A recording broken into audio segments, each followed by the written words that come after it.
Hello everyone, तर मी वैष्णवी आणि आज आपण पाहणार आहोत तिळाची करंजी। त्यासाठी आपल्याला इथे 1 वाटी तीळ हे मध्यम आचेवर छान असे भाजून घ्यायचे आहेत। तीळ तडतडायला लागले की गॅस बंद करायचा आहे आणि थोड्या वेळ ते तसेच राहून द्यायचे, थंड होऊन द्यायचे। तर त्यासाठी इथे मी अर्धी वाटी गरा आणि थोडंसं गव्हाचं पीठ घेतलेलं आहे आणि या गव्हाच्या पिठामध्ये मी थोडंसं तुपाचं मोहन घालणार आहे। त्यासाठी तूप गरम करून हे पूर्ण पिठाला चोळून घ्यायचं आहे। गरा जर मोठा असेल तर थोडासा मिक्सरमधून काढून घ्यायचा आहे आणि हे व्यवस्थित चोळलं गेलं की मग वरचं जे आवरण आहे ते खुसखुशीत बनतं। तर इथे हे पीठ मळून घेण्यासाठी 1 ग्लास पाणी मी गॅसवर ठेवून व्यवस्थित उकळून घेणार आहे आणि मग त्या पिठामध्ये थोडं थोडं करून ते पाणी मिक्स करून ते पीठ मळून घ्यायचं आहे। त्याच्यामुळे गरा हा व्यवस्थित भिजतो आणि तुटत नाही।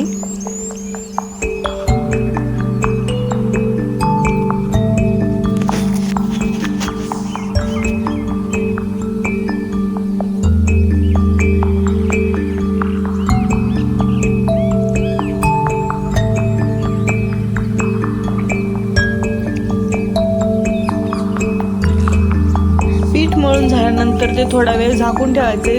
त्याच्यानंतर मी इथे खोबरं खिसून घेत आहे। खोबरं खिसायचे थोडं आपल्याला जसं आवडेल तसं, ते थोडंसं खमंग असं भाजून घ्यायचंय तांबूस होईपर्यंत। मग अर्धी वाटी गूळ घ्यायचा आहे आणि तो गूळ आणि तीळ हे थोडे थोडे करून मिक्सरमधून बारीक करून घ्यायचे। जास्त ओलेही नाही झाले पाहिजे, त्याच्यामुळे पल्स मोडवर बारीक केले तरी चालतील।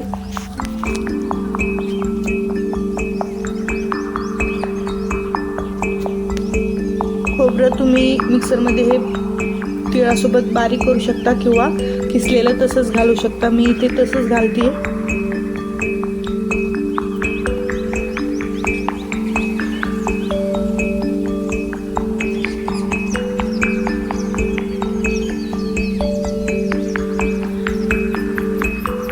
आणि गूळ हे थोडेसे कोरडे असले तरी पण तळताना ते थोडेसे ओलसर होऊन जातात, त्याच्यामुळे ते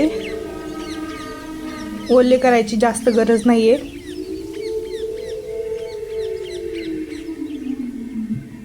इथे पाहू शकता जास्त ओलही नाही झालेलं।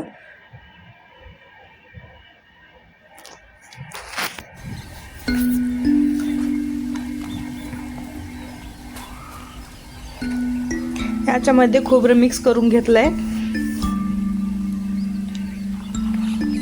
आणि आता थोड्याशा लाट्या लाटून घ्यायच्या आहेत आणि करंज्या बनवायच्या।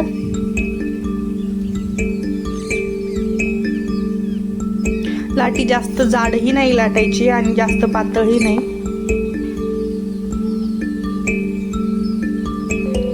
जास्त जाड लाटल्यानंतर ते आतून थोडंसं कच्चं राहिल्यासारखं लागतं, खुसखुशीत लागत नाही।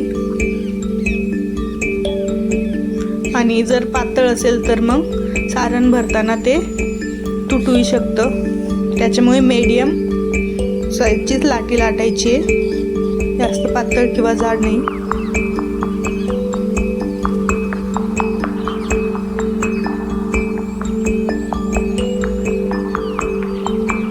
इथे माझ्या करंज्या तयार होत आहेत।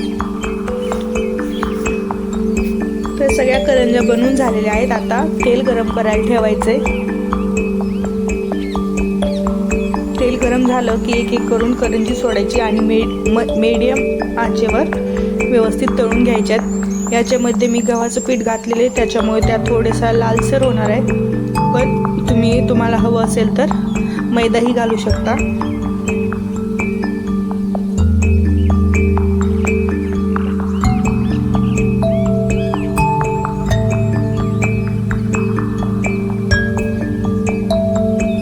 तर तयार आहेत आपल्या खुसखुशीत आणि खमंग अशा करंजा तिळाच्या। तर व्हिडिओ आवडल्यास लाईक करा, शेअर करा आणि सबस्क्राईब करा।